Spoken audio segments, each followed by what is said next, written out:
Assalamualaikum warahmatullahi wabarakatuh. Terima kasih kesempatannya Gus Taufik. Izin bertanya nih Gus, pernyataannya seperti ini. Sekarang itu kan banyak sekali orang yang memandang politik itu kotor nih Gus. Nah, bagaimana sih pandangan Islam terhadap politik itu dan apa yang harus dilakukan oleh generasi milenial dalam menyikapi politik itu? Terima kasih Gus Taufik. Wassalamualaikum warahmatullahi wabarakatuh. Ya, terkait masalah politik, kenapa politik itu kotor, ya. Itu menurut saya itu hanya sekedar persepsi masyarakat. Dasarnya politik itu adalah suatu hal yang baik. Dalam bahasa agama, politik itu adalah siasah. Rasulullah Shallallahu Alaihi Wasallam dari awal membangun Islam itu juga sudah melalui siasah. Adapun pandangan masyarakat sekarang itu kok apatis atau a priori, maksudnya benci atau alergi dengan politik, itu karena memang praktek-praktek daripada oknum politikus ya, yang mungkin berkhianat atau semena-mena dan barangkali menghalalkan segala cara seperti money politik dan lain sebagainya.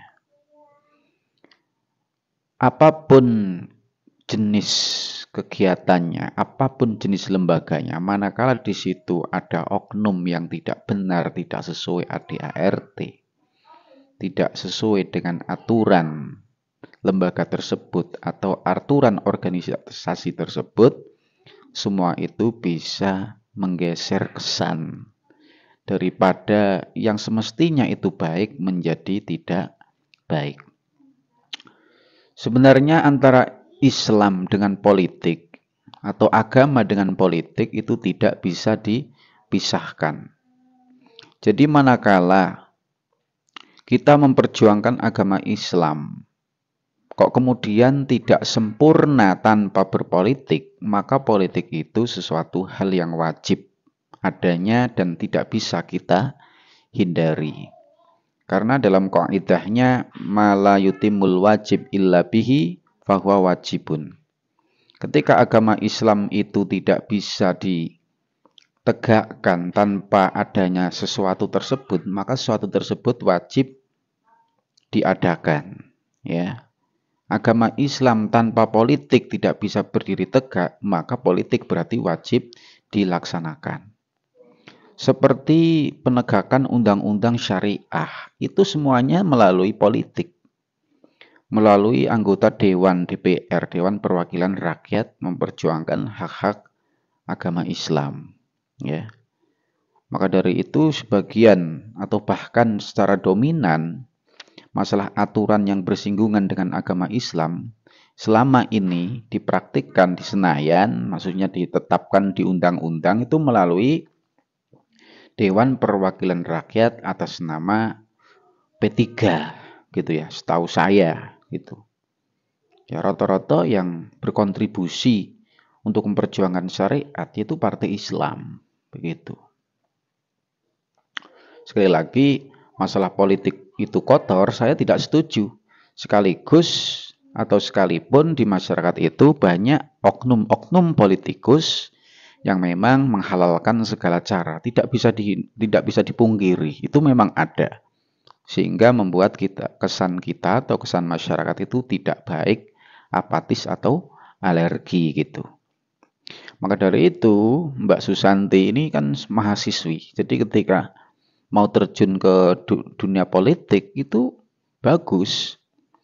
Karena ketika santri atau orang Islam itu nggak ada yang berjuang lewat politik, mau siapa lagi yang akan mengendalikan aturan, ya kebijakan dari atas? Itu siapa lagi kalau bukan santri yang berpolitik, ya? Iya, ketika nggak ada yang berpolitik memperjuangkan agama Islam dari undang-undang dasar misalkan, dari peraturan negara, ya. Itu mau gimana lagi? Kita menjalankan agama ini juga nggak senyaman ketika sudah ada aturannya begitu. Maka dari itu silakan berpolitik, nggak apa-apa. Walaupun tidak harus semuanya itu berpolitik.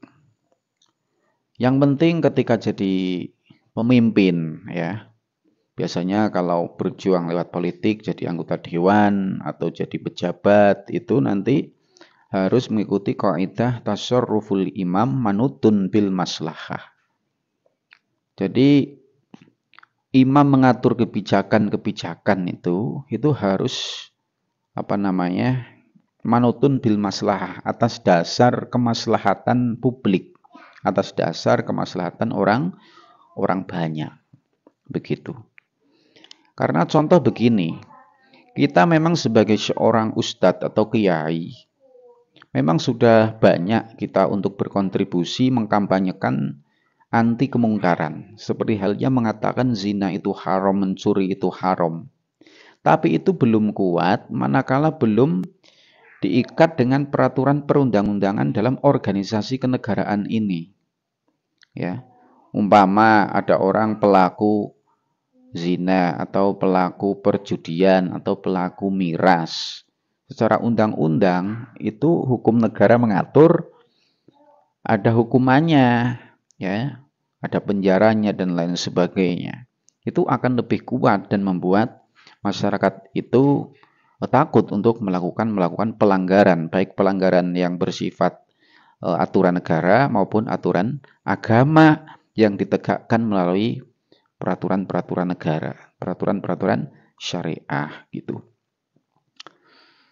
Nah, untuk generasi milenial yang pertama itu harus disadari bahwasanya politik itu memang fitrah manusia, yang mana hal itu tidak bisa dihindari.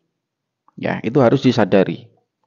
Maka dari itu, karena pentingnya berpolitik, di dalam berbagai macam bahsul masail dilaksanakan, yang namanya golput atau golongan golput itu tidak mencoblos, golongan putih, itu hukumnya haram. Ya. Hukumnya haram. Harus masyarakat itu memilih yang terbaik, begitu. Ikhtiar untuk memilih pemimpin yang terbaik.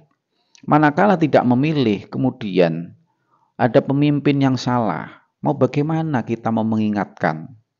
Ya, kita juga nggak menyalurkan suaranya. Berbeda ketika kita salurkan suaranya, justru kita merasa sebagai rakyat mempunyai suara yang harus dihargai dan diapresiasi serta ditindaklanjuti oleh pemegang atau pemangku kebijakan. Begitu. Itu pertama ya. Jangan a priori atau jangan apatis atau jangan alergi, terutama generasi-generasi milenial ini. Adapun contoh praktek di lapangan yang kotor itu yang harus dibantai. Jadi yang kotor itu bukan politiknya, tapi oknum-oknum pelaku politik. Ya, jadi dibedain. Yang kotor itu bukan politiknya, karena Nabi Shallallahu Alaihi Wasallam juga berpolitik, paham ya? Bersiasah begitu. Dan politik itu saya kira juga tidak hanya masuk dalam kebijakan negara saja, tapi apapun kita usahanya, apapun kita aktivitasnya, tetap kita itu tidak sepi dari yang namanya unsur politik. Gitu. Cuma kadang orang itu memang ya untuk menggapai tujuan tertentu itu berpolitik secara kotor begitu. Aslinya bukan politiknya yang kotor, tapi pelaku politiknya. Sedangkan ketika mau dikatakan sebagai politik kotor, maka yang kotor itu nggak cuma sekedar politik saja. Pedagang kotor itu ada. Petani kotor itu banyak. Ya, pembisnis kotor itu juga banyak. Jadi jangan diucapkan hanya politik saja yang kotor. Semuanya itu berpotensi atau memungkinkan untuk oknum-oknumnya itu berlaku kotor. Begitu ya. Jadi tidak hanya dalam politik saja ketika mau ngatain politik kotor juga harus ada dong pedagang kotor. Nyatanya apa? Pedagang-pedagang curang juga ada. tidak cuma dalam ranah politik saja. Begitu ya. Itu, jangan a priori, jangan apatis, jangan alergi. Begitu. Yang jelas prinsip orang-orang berpolitik itu intinya tasarruful imam manutun bil maslahah. Semuanya adalah untuk menggapai kemaslahatan publik sesuai dengan kapasitas, kemampuan, dan pikiran manusia. Ya, terlepas nanti pada akhirnya dikembalikan kepada takdir Allah Subhanahu wa Ta'ala. Tapi mengatur kebijakan yang mana itu arti daripada sebuah politik itu suatu hal yang wajib. Ya, terima kasih.